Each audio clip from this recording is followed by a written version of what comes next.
Hola mi gente, ¿cómo están? Sean todos ustedes bienvenidos a mi canal, su canal, Frankie Onela. Hoy tenemos un nuevo video, así que vamos allá. Bienvenidos a un nuevo proyecto.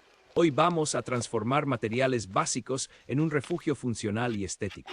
Todo comienza con la preparación del terreno. Excavamos y nivelamos los puntos de apoyo para asegurar una base sólida. Luego, levantamos el armazón principal utilizando vigas de madera tratada, creando una estructura nivelada que soporte todo el peso. El corazón de este diseño es el techo. Instalamos cada tabla con precisión, creando un patrón de tejas traslapadas que no solo protegen contra el clima, sino que dan ese toque rústico único. Para finalizar, aplicamos un protector de madera de alta calidad, resaltando las vetas naturales y sellando la cabaña contra la humedad, desde el primer hoyo en la tierra hasta el último brochazo. Este es el arte de construir con tus propias manos.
Pues si te gustó, yo que tú le daba un like, me suscribiera en este mismo momento para poder ver más cosas de Frankionela que no podrá ver en otra parte.